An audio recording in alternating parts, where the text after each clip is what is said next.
नेकपा माओवादी केन्द्रका अध्यक्ष पुष्पकमल दाहाल प्रचण्डको आजको पत्रकार सम्मेलन। भरतपुर माओवादीलाई दिनेमा करिब सहमति भइसकेको प्रचण्डको उद्घोष। मंगलबार र बुधबार देशभरका बालबालिकालाई भिटामिन ए खुवाइदै एकीकृत समाजवादी पार्टीको अडान शक्तिका आधारमा होइन सहमतिमा भागबण्डा गरौँ। वालिङ जीव दुर्घटना मृत्यु हुनेको संख्या 6 पुग्यो। पल्सा प्रकरण नाबालिकाको बकपत्रले नै अन्तिम सत्य नमान्न सक्छ अदालतले। बयान फेर्ने बालिका र उनका बुबामाथि हुन सक्छ 6 वर्षसम्मको कैद सजाय। पल्सा प्रकरणमा नयाँ ट्विस्ट। युवतीकी बहिनीले धरधरी रोएर दाइलाई छुटाइदिनुस्, 2 जनाको बिहे गरिदिने जिम्मा मेरो भयो भनेपछि पग्लिन् गायिका। पीडित गायिकाले बयान फेरेपछि पूजाले भनिन् धन्यवाद भगवान। अधिवक्ता मोहना अन्सारी भन्छन् पुरुष स्वार्थको विजयी भयो। निलम्बित गभर्नर महाप्रसाद अधिकारीले सरकार विरुद्ध दायर गरेको रिट सर्वोच्च अदालतमा दर्ता। भोलिको लागि पेशी तोकियो। चुनावमा गठबन्धन गर्नुपर्छ भनेर जबरजस्ती केन्द्रले निर्णय लाद्न नहुने कांग्रेस महामन्त्री गगन कुमार थापाको भनाई। सरकारी सुविधाको इन्धनमा 20% कटौती। उल्का वर्षा आजदेखि सक्रिय। वैशाख 9 गते नेपालबाट देख्न सकिँदै। श्रीलङ्कामा सङ्कटमा परेको राजापाक्सेले नियुक्त गरे 17 सदस्यीय मन्त्रीमण्डल। र चलचित्र ए मेरो हजुर 4 को 3 दिनमा 2 करोड माथिको कमाई। नमस्कार, इन्साइड नेपाल न्युज टिभीमा यहाँहरू सम्पूर्णलाई हार्दिक स्वागत छ। म सुजन पौडेल। केही दिन स्वास्थ्यमा आएको समस्याका कारण तपाईसँग नियमित रूपमा उपस्थित हुन सकिरहेका थिएनौँ। आजको समाचार सुरुवात गरौँ। एकीकृत नेकपा माओवादी केन्द्रका अध्यक्ष पुष्पकमल दाहाल प्रचण्डले आज गरेको पत्रकार सम्मेलनको प्रसङ्गबाट। नेकपा माओवादी केन्द्र अध्यक्ष पुष्पकमल दाहाल प्रचण्डले भरतपुर महानगरपालिकाको नेतृत्व आफूहरूलाई दिने विषयमा गठबन्धनभित्र करिब सहमति भइसकेको दावी गर्नुभएको छ। सोमबार पार्टी कार्यालय पेरिस डाँडामा आयोजित पत्रकार सम्मेलनमा उहाँले माओवादीलाई भरतपुर महानगरपालिकाको नेतृत्व दिने विषयमा सबैजसो दल तयार भएको बताउनु भएको हो। मोटामोटी सबै साथीहरूको भित्री मनमा के छ भने भरतपुर नै दिनु उचित हुन्छ। कांग्रेसलाई पनि लागेको छ, धेरैलाई लागिसकेको छ, केहीलाई मात्र नलागेको होला, त्यसकारण हामीले पनि बेलुकासम्म टुङ्गाउँछौँ उहाँले भन्नुभएको छ। उहाँले भरतपुर महानगरपालिकाको मेयर चाहिन्छ भनेर आफूहरूले अडान नराखेको पनि दावी गर्नुभयो। भरतपुर नै नभई भएन, रेणु नै नभई भएन भन्ने हाम्रो अडान होइन। गठबन्धनमा एउटा महानगर त माओवादी केन्द्रले पाउने नै होला। काठमाडौँ दिने भए पनि ठिक छ, विराटनगर भने पनि ठिक छ। तर विगतको चुनावमा माओवादी केन्द्रले जितेको हुनाले माओवादी केन्द्रले भरतपुर लिँदा नै उपयुक्त हुने प्रचण्डले बताउनुभयो। त्यस्तै उहाँले पत्रकार सम्मेलनमै अर्थमन्त्री फेर्ने कुरा सम्भव नरहेको बताउनु भएको छ। पत्रकार सम्मेलनमा पत्रकारहरूले सोधेको प्रश्नमा उहाँले अर्थमन्त्री फेर्ने विषयमा कुनै छलफल र चर्चा नभएको बताउनु भएको छ। हाल माओवादी केन्द्रका नेता जनार्दन शर्मा अर्थमन्त्री हुनुहुन्छ। गभर्नर महाप्रसाद अधिकारीमाथि छानबिन गर्न सरकारले समिति गठन गरेपछि हाल उहाँ निलम्बित अवस्थामा हुनुहुन्छ। गभर्नर निलम्बनको विषयलाई लिएर मन्त्री शर्माको चर्को आलोचना भइरहेको छ। त्यस्तै उहाँले साझा चुनाव चिन्हबारे पनि छलफल भइरहेको स्वीकार गर्नुभएको छ। तर आसन्न स्थानीय निर्वाचनमा त्यो सम्भव कम रहेको बताउनु भएको छ। सोमबार पार्टी कार्यालय पेरिस डाँडामा आयोजित पत्रकार सम्मेलनमा माओवादी अध्यक्ष पुष्पकमल दाहाल प्रचण्डले भन्नुभयो वडा अध्यक्ष जसले पाउँछ उसकै चुनाव चिन्ह लिएर जाने छलफल भइरहेको छ, तर तत्काल सम्भावना छैन। सरकारले मंगलबार र बुधबार देशभर दोस्रो चरणको राष्ट्रिय भिटामिन ए कार्यक्रम सञ्चालन गर्ने भएको छ। 753वटा पालिकाबाट वैशाख 6 र 7 गते राष्ट्रिय भिटामिन ए तथा जुकाको औषधि खुवाउने कार्यक्रम रहेको स्वास्थ्य तथा जनसङ्ख्या मन्त्रालय अन्तर्गतको परिवार कल्याण महाशाखाले जनाएको छ। महाशाखाको पोषण शाखाका प्रमुख लीला थापाले देशभरबाट 27 लाख बालबालिकालाई भिटामिन ए र 23,93,000 बढी बालबालिकालाई जुकाको औषधि खुवाउने योजना रहेको जानकारी दिनुभएको छ। 6 महिनादेखि 59 महिनासम्मका बालबालिकालाई भिटामिन ए र 1 वर्षदेखि 5 वर्षसम्मका बालबालिकालाई जुकाको औषधि खुवाइनेछ। स्थानीय तहले विद्यालय वा नजिकको स्वास्थ्य केन्द्रबाट औषधि खुवाउनेछन्। आगामी स्थानीय चुनावमा साझा उम्मेद्वार तयार पार्न सैद्धान्तिक सहमति जुटाएको सत्ता साझेदार दलहरूले भागबण्डा भने मिलाउन सकेका छैनन्। गठबन्धनका दलहरू सकेसम्म धेरै स्थानीय तह आफ्नो पक्षमा पार्ने नीतिमा अडिग रहँदा प्रधानमन्त्रीको सरकारी निवास बालुवाटारमा लगातार बसिरहेको बैठक निष्कर्षमा पुग्न सकेको छैन। बरु भागबण्डा नमिलेको खटपट नेताहरूले सार्वजनिक अभिव्यक्ति मार्फत छरपष्ट पार्न थालेका छन्। गएको 26 चैतमा सत्ता साझेदार दल नेकपा एकीकृत समाजवादीका अध्यक्ष माधव कुमार नेपालले भिरकोटी मण्डपमा आयोजित सभाबाट आफ्नो पार्टीको अवमूल्यन गर्ने काम भएको गुनासो गर्नुभयो।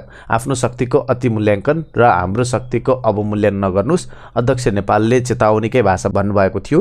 हामीलाई अपमान गरेको हुनाले केपी ओलीलाई सत्ताको सगरमाथाबाट भुइँमा पसार्न निर्णायक भूमिका खेलेका हौं, ख्याल गर्नुस्। माधव नेपालको जवाफ नेकपा माओवादी केन्द्रका अध्यक्ष पुष्पकमल दाहाल प्रचण्डबाट आउनुले पनि गठबन्धनमा भागवण्डाको खटपट कायम रहेको अनुमान गर्न सकिन्छ। शनिबार माओवादी केन्द्रको बैठकमा प्रचण्डले एकै समाजवादीकै कारणले तालमेलमा कठिनाई भएको स्पष्टोक्ति दिनुभएको थियो। प्रचण्डको भनाइ थियो, समाजवादीले आफ्नो शक्तिभन्दा अतिरञ्जित दाबी गरेकाले तालमेल गर्न व्यावहारिक रूपमा कठिनाई भइरहेको छ। स्याङ्जाको वालिङ 12 डाँडा खर्क फिरफिरेमा जीव दुर्घटनामा परि मृत्यु हुनेको संख्या 6 पुगेको छ। उक्त दुर्घटनामा परि गम्भीर घाइते भएका वालिङ 12 डाँडा खर्कका 50 वर्षीय अङ्ग बहादुर डालाको उपचारका क्रममा सोमबार बिहान गण्डकी मेडिकल कलेज पोखरामा मृत्यु भएसँगै मृतकको संख्या 6 पुगेको जिल्ला प्रहरी कार्यालय स्याङ्जाका प्रवक्ता पदमराज थापाले जानकारी दिनुभयो। अन्य 5 जनाको गण्डकी मेडिकल कलेज पोखरामा उपचार भइरहेको छ। दुर्घटनामा परि मृत्यु हुने सबै एउटै गाउँका छन्। मृत्यु हुने र घाइते हुने सबै एकै गाउँका भएका कारण अहिले गाउँ शोकमा डुबेको छ। वालिङ नगरपालिका 12 डाँडा खर्कबाट बाँटारी आउँदै गरेको ग1 ज 7399 नम्बरको जीप आइतबार बिहान फिरफिरेमा दुर्घटनामा परेको थियो। जीप कच्ची सडकबाट झन्डै 200 मिटर तल खसेको थियो। नायक पल्सा विरुद्ध जबरजस्ती करडीको आरोप लगाएकी नाबालिकाले अदालतमा बयान फेरेपछि नयाँ ट्विस्ट आएको छ। यसअघि सरकारी वकिलसँगको बयानमा उनले शाहले आफूमाथि जबरजस्ती करणी गरेको आरोप लगाएकी थिइन्। तर जिल्ला अदालत तनहुमा आइतबार भएको बकपत्रमा बयान फेर्दै उनले जाहेरीमा लेखिएका विवरणहरू सत्य नभएको बताएकी थिइन्। जबरजस्ती करणी मुद्दामा पीडितले अदालतमा बयान फेरेको अवस्थामा आरोपी निर्दोष ठहर हुने सम्भावना बलियो हुन्छ। यद्यपि अदालतले पीडितको बकपत्रकै आधारमा मात्रै फैसला गर्छ भन्ने होइन। यो घटनामा पीडित नाबालिका भएकाले उनको बयान भन्दा जाहेरीकर्ता उनका बुबाको बयान महत्त्वपूर्ण हुन्छ। यदि बुबाले पनि बयान फेरेमा अदालतले उनैलाई सजाय सुनाउन सक्ने कानुनी विरुद्ध 12 देखि 14 वर्षसम्म कैद सजाय माग गर्दै अभियोग पत्र दर्ता गरेको थियो। यस आधारमा जाहेरीकर्तालाई 6 देखि 7 वर्षसम्म सजाय हुनेछ। तर यो सजाय नाबालिग गायिकालाई दिइनेछ वा उनको बुबालाई भन्ने चाहिँ अदालतको तजविजमा भर पर्ने देखिन्छ। एक प्रहरी अधिकृत भन्छन्, नाबालिकाले यसअघि प्रहरी र सरकारी वकिलसँग आफूमाथि बलात्कार भएको भनेर बयान दिएको हुँदा उनीमाथि पनि सजाय हुन सक्छ, साथै जाहेरीकर्ता बुबामाथि पनि। जबरजस्ती करणी मुद्दामा न्यूनतम सजाय 7 वर्ष हुन्छ। यही अध्यादेशलाई टेकेर सुर्खेत जिल्ला अदालतले 2077 चैतमा अदालतमा बयान फेरेको भन्दै एक महिलालाई 3 वर्ष 6 महिना कैद सजाय सुनाएको थियो। पल्सामाथि जबरजस्ती करडीको आरोप लगाउँदै आएकी किशोरले अदालतको बकपत्रमा बयान फेरेपछि यति बेला घटनाले नयाँ तरङ्ग सिर्जना गरेको छ। तनहुँ जिल्ला अदालतमा आइतबार बकपत्र दिने क्रममा उनले आफूलाई पलले बलात्कार नगरेको, अरूको उक्साउट र दबावमा प्रहरीमा जाहेरी दिएको बयान दिएकी छन्। यसअघि किशोरी जिल्ला प्रहरी कार्यालय तनहुँ र नवलपुरमा समेत पलले आफूलाई बलात्कार गरेको बयान दिएकी थिइन्। शाहको परिवारले बिहेको प्रलोभन देखाएपछि प्रभावित भएर किशोरले बयान फेरेको उनका तर्फबाट मुद्दा लडिरहेका एक कानुन व्यवसायी बताउँछन्। केही दिन पहिले पलकी बहिनीले किशोरी र उनको परिवारलाई भेटिछन्। धरधरी रोएर मेरो दाजुलाई छुटाइदिनुस्, 2 जनाको बिहे गरिदिने जिम्मा मेरो भयो भनिछन्। उनले भने परिवार र किशोरीको मन पग्लिएछ, अदालत जाने बेला बयान फेर्दैनौ भनेका थिए तर फेरेछन्। यसअघि नाबालिग छोरीमाथि बलात्कार भएको भन्दै अभिभावकले उजुरी गर्ने तयारी गर्दा समेत पटक पटक रोकिएको थियो। बिहेको प्रलोभन देखाई जाहेरी नदिन आफूहरूलाई प्रभावित गरिएको किशोरीको भनाइ थियो। परिवार र साथीसँग पलले छलफल पनि गरेका थिए। त्यही छलफलका क्रममा रेकर्ड भएको अडियो सार्वजनिक समेत भएको थियो। बलात्कार मुद्दामा प्राय महिला नै होस्टाइल हुने गरेको र यी किशोरी पनि प्रभावित भएको अधिवक्ता मोहना अन्सारी बताउँछिन्। यस्तो मुद्दामा धेरैले बयान फेर्ने गरेका छन्। हाम्रो अनुसन्धानको जुन शैली छ त्यहीमाथि एउटा प्रश्न उठ्न सक्छ। मैले योभन्दा अगाडि मानवाधिकार आयोगमा 13 वटा मुद्दाको अनुसन्धान गरेकी थिएँ। बलात्कार सम्बन्धी प्रतिवेदन भनेर लेखिएका सबै मुद्दामा महिला होस्टाइल भएका छन्। अहिले जसले बयान फेरेकी छन्, ग्ल्यामर क्षेत्र यहाँबाट अथाह पैसा आउँछ। त्यहाँभित्रको शोषण कसैले देखेको थिएन, तर यो घटना बाहिर आइसकेपछि त्यो व्यक्तिले आफैले दिएको बयान छ, मेडिकल रिपोर्ट छ, सबै कुरा लिखतमा छ। सरकारको आधिकारिक व्यक्ति, सरकारी वकिल अदालत लागेको छ। यसअघि पनि अनेकन प्रलोभन दिइएको थियो। यो कुरा अडियोबाट पनि बाहिर आइसकेको छ। आर्थिक र सामाजिक दबावकै कारण किशोरले बयान फेरेको अन्सारीको दाबी छ। यस्तो अवस्थामा आर्थिक र सामाजिक रूपले दबाव हुन्छ। अदालतभन्दा अगाडि नै समाजले उनलाई गलत भनिसकेको थियो। उनको चरित्रमाथि नै प्रश्न उठाएका थिए। उनले भने यो शक्ति शक्तिशाली र कमजोर बीचको लडाईँ हो। पल शाह समाजका लागि हिरो हुन्, आइडल हुन्। उनका हजारौं फ्यान छन्, पैसा छ। त्यति हुँदाहुँदै पनि एउटा व्यक्तिले दिएको जाहेरी त अदालतले जाँच्नुपर्ने विषय हो नि। अदालतमा गएर जब उनले झुटो बयान दिन्छन्, यस्तोमा हामी पीडितको मानसिकता पनि बुझ्नुपर्छ। किशोरीले बयान दिएको समयमा रोइरहेकी थिइन्, मन अतालिएको थियो। त्यतिबेला मानसिक रूपले तयार छैनन् भनेर बयान रोक्नुपर्ने थियो। त्यसको नतिजा उनी आफैलाई थाहा छैन। अभिनेता पल शाहमाथि बलात्कारको आरोप लगाउने नाबालिकाले बयान फेरेपछि अभिनेत्री पूजा शर्माले सामाजिक सञ्जालमा लेख्दै भगवानलाई धन्यवाद दिएकी छन्। शर्माले यस प्रकरणको सुरुवातदेखि नै पल शाहलाई साथ दिँदै आएकी छन्। उता पीडितको पक्षमा रहेकी अधिवक्ता मोहना अन्सारीले भने सामाजिक सञ्जालमा आक्रोश व्यक्त गरेकी छन्। उनले लेखेकी छन्, पुरुष स्वार्थको विजय कसरी हुन्छ, आज साक्षी भइयो। निलम्बित गभर्नर महाप्रसाद अधिकारीले सरकारविरुद्ध दायर गरेको रिट सर्वोच्च अदालतमा दर्ता भएको छ। रिटको पेशी भोलिलाई तोकिएको छ। सरकारले अवैध रूपमा आफूमाथि कारबाही प्रक्रिया सुरु गरेको भन्दै अधिकारी सर्वोच्च गएका हुन्। सरकारले विभिन्न अभियोग लगाउँदै पूर्व न्यायाधीश पुरुषोत्तम भण्डारीको नेतृत्वमा जाँचबुझ समिति बनाएपछि अधिकारी गभर्नर पदबाट निलम्बित भएका छन्। गभर्नर अधिकारीले सरकारको निर्णय खारेज गरेर आफूलाई निरन्तर काम गर्न दिने गरी अन्तरिम आदेश माग गर्दै हिजो सर्वोच्च अदालतमा गएका थिए। उनको रिट निवेदनमा अध्ययन गरेपछि सर्वोच्च अदालतले दर्ता गरेको हो। गभर्नरलाई पदमुक्त गर्नुअघि जाँचबुझ गर्न समिति गठन गर्नुपर्ने नेपाल राष्ट्र बैंक ऐन 2058 मा व्यवस्था छ। राष्ट्र बैंक ऐन 2058 को दफा 22 मा राष्ट्र बैंकका गभर्नर, डेपुटी गभर्नर तथा सञ्चालकलाई पदमुक्त गर्न जाँचबुझ समिति गठन र त्यसको सिफारिस अनिवार्य हुने व्यवस्था छ। त्यही व्यवस्था अनुसार बनेको भण्डारीको नेतृत्वमा बनेको समितिमा डाक्टर सूर्य थापा र चन्द्रकान्त पौडेल सदस्य छन्। यो समितिलाई 1 महिनाभित्र छानबिन प्रतिवेदन बुझाउन भनिएको छ। गभर्नर अधिकारीको निलम्बनको फुकुवा गर्न माग गर्दै नेपाल राष्ट्र बैंक कर्मचारी संघले कार्यालय परिसरमा विरोध सभा समेत गरेको थियो। नेपाली कांग्रेसका महामन्त्री गगन कुमार थापाले तल्लो तहका कार्यकर्ताले गठबन्धन नगरी चुनाव लड्नुपर्छ भनिरहेको बेला गठबन्धन गर्नुपर्छ भनेर माथिबाट निर्णय लाद्न नहुने बताउनु भएको छ। काठमाडौँ क्षेत्र नम्बर 4 मा पार्टी कार्यकर्ताहरूको प्रशिक्षण कार्यक्रममा थापाले सो कुरा बताउनु भएको हो। उहाँले जबरजस्ती निर्णय लाद्दा चुनावमा सोचेको भन्दा फरक परिणाम हुने बताउनुभयो।